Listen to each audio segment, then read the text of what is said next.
Yo, what's up guys? It's your boy Dr. D's. We are back with another video. So today we're talking about this update. This update is absolutely insane. First, let's go up with the new update intro. Basically, they're coming out with new things, right? We got the Immortal Codex. They're coming out with a new challenge for it. They're also coming out with the new season of Guild Wars, which is expected, but that also means new maps, which is very nice. That's what I always look forward to because there's going to be new strategies. They're also coming out with new artifacts. Stay tuned for that because I have access to the test server now, so I am going to do a video on that. I will upgrade all those for you guys, and I'll do a video on it to see if they're even worth it, right?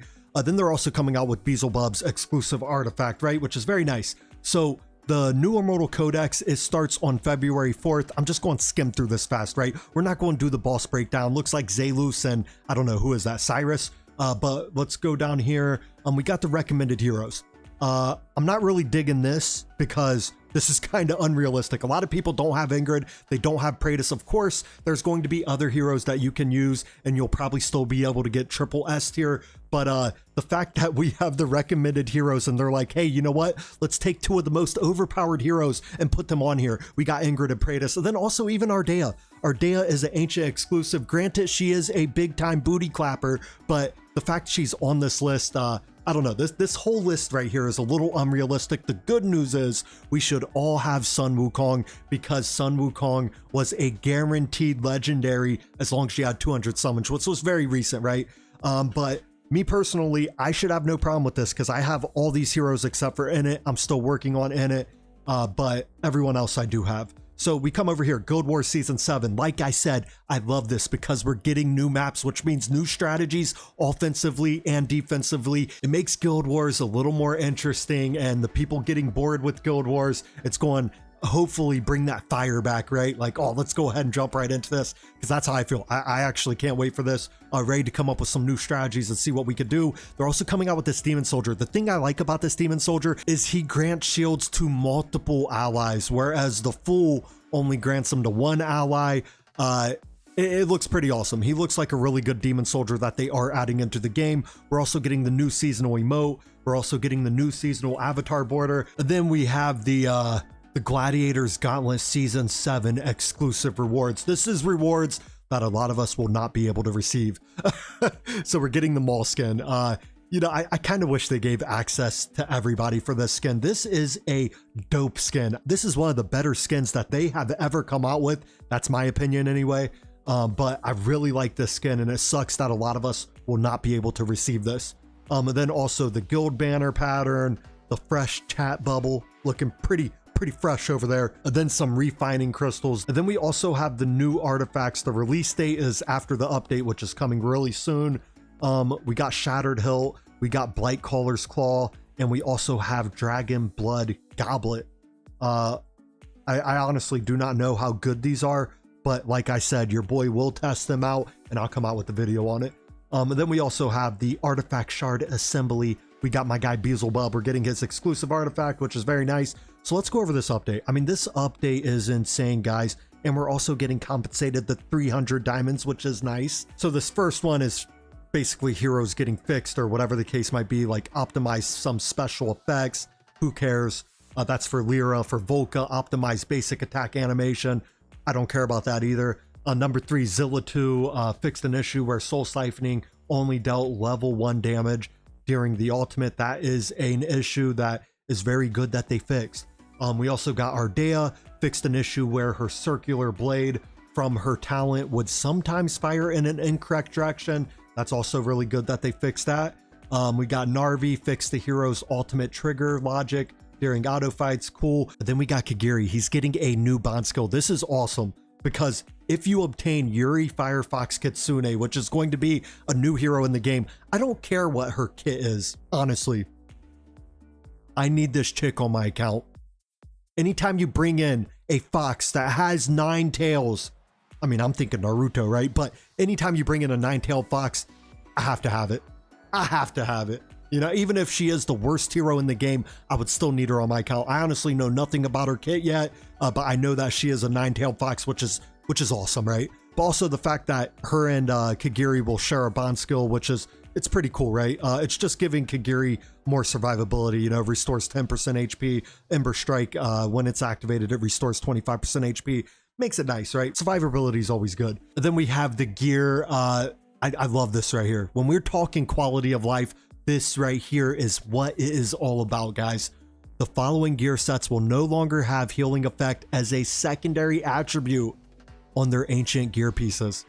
So this is all the booty clapper sets, guys. These are the sets that we do not want healing effect on, except for Mana Spring. Mana Spring, I use Mana Spring for my guy Artemis. So Artemis does have Mana Spring, and I like a little healing effect in there. But outside of Mana Spring, the rest of these, I have no interest in having healing effect at all. So it's awesome that they're going to be removing that, especially with the Ancient Gear piece. Ancient Gear piece, you do not want healing effect. So that is legit.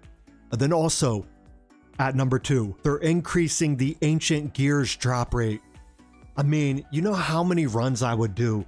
Like, let's say, I don't know, 300, 400 runs, and I would get like 2 Ancient Gears. And it's a little ridiculous. It's a little ridiculous, you know? I feel like I just wasted like 4 hours of my time. Well, not necessarily, because I just leave it running and I go do something else, right? But at the same time, I wasted a lot of resources and I didn't get anything in return, especially if it's gear sets that I'm really not going to use. So we like that they are adding this in. Then they're also increasing the chance of ancient gear having more high quality second attributes. That's another big thing. You know, like I just mentioned, I would run like 400, 300, 400, 500 runs, get like, I don't know, two ancient gears, sometimes 3 ancient gears, and sometimes the secondary stats are not the greatest, and it's kind of a bummer. It's like I wasted all those resources. You know, I'm kind of like a broken record, but at the same time, that's how it felt like every single time I would farm. So them adding this in is going to be a game changer, an absolute game changer. Then number 4, they added exclusive gear for certain heroes. I mean, we kind of already have this, but maybe they're talking about for gear raids. I'm not too sure, but nonetheless, that's awesome that they're adding more or whatever they're doing with that. But then at number 5, they increase the number of recommendation rules and the recommendation settings from 20 to 25. I mean, me personally, I did not have to go up to 20, but for those of you guys that really got tedious with this, then that's awesome for you guys. And then number 6, for custom rules and recommendation settings, 2-piece sets can now be filtered by primary attributes. So the tip is for 2-piece sets, the weapon's primary attribute is fixed as attack, while the breastplate's primary attribute is fixed as HP. Okay, cool. And then number 7, they optimize the process of equipping heroes gear, or heroes with gear. Players will no longer automatically return to hero list after equipping gear. Okay, saves us a good second or two. At number 8, added an option of +0 in gear filter for the gear not enhanced. Okay, me personally, I didn't really care if it was at 0 to 4 because I don't really have any gear at 4, but that's awesome that they added that in. Then at number 9, you can directly sell or lock newly forged artifacts as soon as you receive them. That's something that I really needed in the game.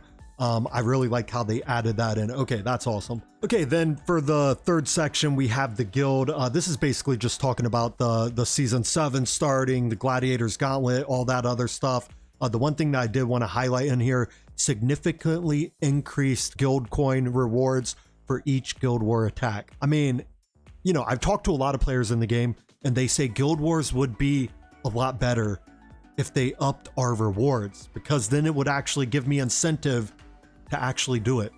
I mean, not everybody has fun with Guild Wars like I do. I actually have a lot of fun in Guild Wars, but there's a lot of people that see it more as a chore. Oh, I don't want to let my guild down. I guess I'll go do my battles, you know? So the fact that they're upping, I don't know how much they're upping it, but the fact that they are significantly increasing the guild coin rewards, I hope significantly means a lot.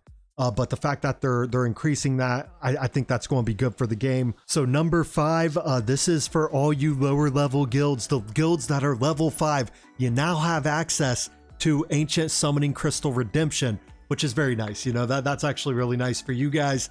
So you could get pretty excited if you are a level 5 guild, because now you'll have access to that. Then another one that I wanted to go over is this one right here. This is something that they should have implemented at the very beginning of this game. When they first started this game, this is what should have happened. If you have unclaimed rewards from Guild Boss 1 or Guild Boss 2 when leaving or being removed from your guild, these rewards will be sent to you via mail. So now you don't have to worry about, oh, hang on, let me collect my reward and then I'll leave my guild to join you guys. You can actually do it right away. Or if you have to kick somebody, they don't have to get mad because, oh great, now I don't get my reward. That is something that should have been implemented a very long time ago. Then we got the others right here. Added 2 secret achievements in camp. Okay, cool. Added new content to heroes visit in camp. Cool. Added vibration alerts when background fight and auto fight end. That's more for people on their phones. Let's see, is any of this important? Added gifting, increase the discount. Sorry, I didn't read this last section. I mean, the rest of this is not really important. I mean, if you want to spend money, they're going to have new releases in the skin shop for Silas, Mirrit, and Olog. If you want to spend a little money to get those skins, by all means, go ahead. But that's all I got for tonight's video. Just wanted to go over that. I hope you guys enjoyed this update as much as I'm going to. But you guys have a great rest of your night, and thank you for making it to the end.